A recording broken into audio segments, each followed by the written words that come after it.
উপর আক্রমণের 2-3 দিন আগের থেকে সে বলছে আমার জীবনের নিরাপত্তা নেই, আমি নিরাপত্তাহীনতায় ভুগছি, আমি গুলিবিদ্ধ হতে পারি, আমার দুঃখ নেই, আমি গুলিবিদ্ধ হলে তোমরা বিচার করো, আমার ছেলেটাকে তোমরা দেখে রেখো।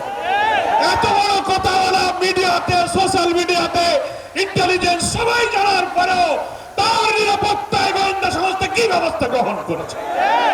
এই যে ইন্টেলিজেন্স ফেলিওরের জন্য সরকারকে জবাব দিতে হবে।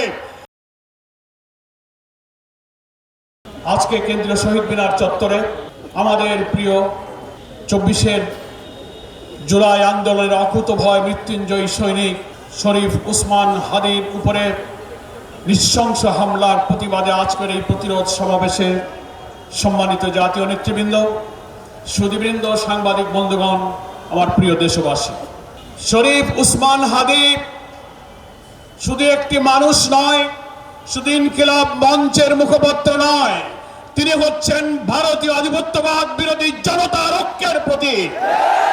আজকে কেন্দ্রীয় শহীদ মিনারে বাংলাদেশ একত্রিত হয়ে বলছে বাংলাদেশের জাতিসত্তা অখণ্ডতা রক্ষার জন্য মৃত্যু ভয়হীন চেতনার অতন্ত্র প্রতীক হচ্ছে উসমান হাদি।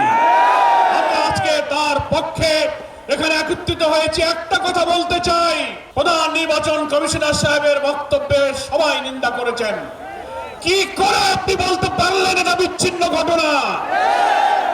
তফসিল ঘোষণার পরের দিন একজন জাতীয় সংসদ সদস্য পদপ্রার্থী বাংলাদেশের মানুষের চেতনার প্রতীককে প্রকাশ্য দুপুরে গুলিবিদ্ধ করা কখনো বিচ্ছিন্ন ঘটনা হতে পারে না।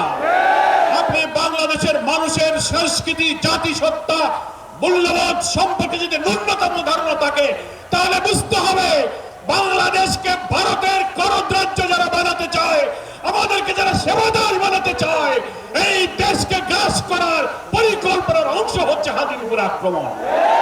এটা বিচ্ছিন্ন নয়, এটা একটা প্যাকেজ প্রোগ্রাম। আমি বিস্মিত। আমি স্বরাষ্ট্রমন্ত্রীকে আজকে বলেছি, গতকালকে বলেছি, ডিজিএফআই, ডিবি, এসবি, এনএসআই হাজার হাজার কোটি টাকার বেতন দিয়ে, রাজস্ব ট্যাক্স খাজনার পয়সায় বেতন নিয়ে স্বাধীনতার 54 বছরে আপনারা মানুষের জাতিসত্তার জনগণের নিরাপত্তার জন্য একটি গোয়েন্দা তথ্য দিয়ে সাহায্য করতে পারেননি।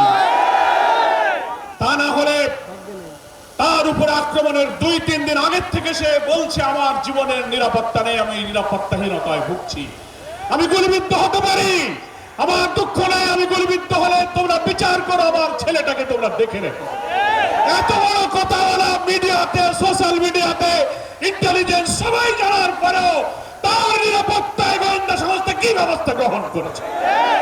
এই যে ইন্টেলিজেন্স ফেলিওরের জন্য সরকারকে জবাব দিতে হবে। আমি এই কথা বলে শেষ করতে চাই, মাননীয় প্রধান উপদেষ্টা, আপনার দায়িত্ব নেবার পর যতগুলো হত্যাকাণ্ড ঘটলো জুলাই এবং ফ্যাসিবাদ বিরোধী আন্দোলনের সাথে আমরা যাচ্ছি, আপনাদের উপরে আক্রমণ হলো, আপনি বারবার জাতীয় ঐক্য অটুট রাখতে বলেছেন, জুলাইয়ের চেতনাকে ধরে রাখতে বলেছেন। সেটা তো আমরা করছি, আমরা ঐক্যবদ্ধ, কিন্তু আপনার সরকার ব্যর্থ হয়েছে এই কারণে যে আপনি একটা ফ্যাসিবাদের অস্ত্রধারী ধর্ষকদেরকে গ্রেফতার করতে পারেননি। আমরা আজকে দাবি জানাতে চাই, রাজধানী ঢাকা থেকে বাংলাদেশের গ্রামে গঞ্জে, শহরে, নগরে, বন্দরে প্রত্যেকটি থানায় আপনার পুলিশ অফিসাররা জানে সশস্ত্র অস্ত্রধারী কারা, তাদের তালিকা থানায় আছে, অবিলম্বে তাদেরকে গ্রেফতার করুন। আমরা জুলাই যোদ্ধা আমাদের প্রিয় ভাই উসমান হাদির আশু আরোগ্য কামনা করি। হায়াতের মালিক আল্লাহর কাছে আমরা মুনাজাত করি, আল্লাহ বাংলাদেশের মানুষের জাতীয় স্বাধীনতা সার্বভৌমত্ব আপনাদের আমাদের মূল্যবানের জন্য আজকে হাদির সবচেয়ে অনিবার্য প্রয়োজন। আল্লাহ তুমি আমাদের উসমান হাদির নেক হায়াত দিয়ে তুমি তাদেরকে আমাদের মাঝে ফিরিয়ে দাও। আজকে ইনকিলাব মঞ্চের সঙ্গে বাংলাদেশ এসে দাঁড়িয়েছে। মনে রাখতে হবে নির্বাচনকে বানচাল করার প্যাকেজ প্রোগ্রামের মধ্য দিয়ে এই দেশকে ভারতীয় আধিপত্যবাদের করদ্রাজ্য বানানোর এই চেষ্টা আমরা কখনো সফল হতে দেব না। আজকে মৃত্যুদণ্ডপ্রাপ্ত পলাতক আসামি হাসিনাকে যারা আশ্রয় দিয়েছে, হাতির উপরে গুলি করে ভারতে পালিয়ে যাওয়ার সুযোগ যারা দিয়েছে, তারা বাংলাদেশের নির্বাচনকে সুষ্ঠু করতে দেবে না। তারা হয়তো ভাবতে পারে আওয়ামী লীগকে ইলেকশনে আনো, ইনক্লুসিভ ইলেকশনের নামে, রিফাইন আওয়ামী লীগের ইলেকশনের নামে টকশোতে সুশীলরা, বুদ্ধিজীবীরা কর্পোরেট হাউসে বসে বসে যে ন্যারেটিভ উৎপাদন করে হাতির দিকে টার্গেট করলেন, এই সন্ত্রাসের বিরুদ্ধে আজকে এই জনসভা প্রতিরোধের যে আওয়াজ তুলেছে, গোটা জাতিকে ঐক্য গড়ে তুলতে হবে। নির্বাচন বানচাল করে এই দেশকে ভারতের কলোনি বানাতে আমরা দিতে রাজি নই।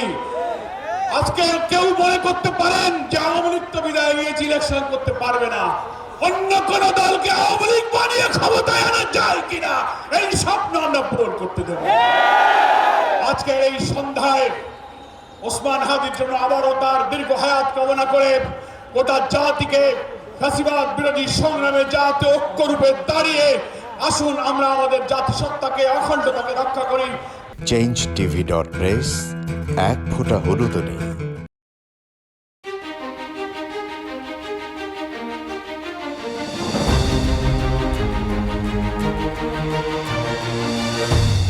পহেলা জানুয়ারি 2026 ইউটিউব জার্নালিজমের অগ্রদূত changetv.press সংগ্রাম মুখর 7 বছর পেরিয়ে পা দেবে গৌরবান্বিত 8 বছরে। এই আনন্দ প্রহরে সবাইকে নিরন্তর শুভেচ্ছা।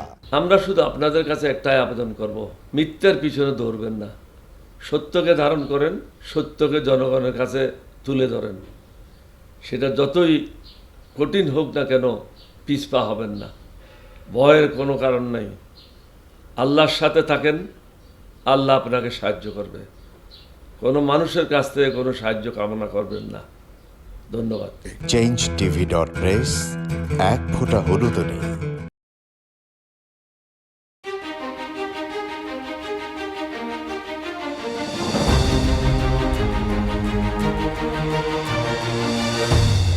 পহেলা জানুয়ারি 2026 ইউটিউব জার্নালিজমের অগ্রদূত changetv.press সংগ্রাম মুখর 7 বছর পেরিয়ে পা দেবে গৌরবান্বিত 8 বছরে। এই আনন্দ প্রহরে সবাইকে নিরন্তর শুভেচ্ছা। মিডিয়া হলো জাতির দর্পণ, আর মিডিয়া কর্মীরা হলো জাতির জাগ্রত বিবেক। যখন মিডিয়া কর্মী এবং মিডিয়াগুলো যখন জাতির দর্পণ এবং জাতির বিবেক হিসেবে যখন কাজ করে, তখন কিন্তু একটা জাতি সঠিক পথে পরিচালিত হয়। সেক্ষেত্রে চেঞ্জ টিভি আজকে দীর্ঘ 7 বছরের পথ চলায় সবসময় জাতির বিবেক এবং দর্পণ হিসেবে তারা কাজ করে যাচ্ছে। এই জাতিকে, এই দেশকে সুন্দরভাবে পরিচালনা করার জন্য যারা যখন যে রাষ্ট্র ক্ষমতায় এসেছেন তাদেরকে সঠিকভাবে গঠনমূলক সমালোচনা করে তাদেরকে সুন্দরভাবে রাষ্ট্র পরিচালনা করার ক্ষেত্রে চেঞ্জ টিভি অনবদ্য ভূমিকা রেখেছে, জাতিকে সহযোগিতা করেছে, দেশ পরিচালনা সহযোগিতা করেছে। এক্ষেত্রে চেঞ্জ টিভিকে আমরা আন্তরিকভাবে আমার পক্ষ থেকে ধন্যবাদ জানাচ্ছি। চেঞ্জ টিভি এগিয়ে যাক, জাতি এবং দেশের মানুষের প্রত্যাশা পূরণে চেঞ্জ টিভি ভূমিকা রাখছে, সামনের দিকে এই ভূমিকাকে আরো অব্যাহত রাখবে ইনশাআল্লাহ। changetv.press এক ফোঁটা হলুদও নেই।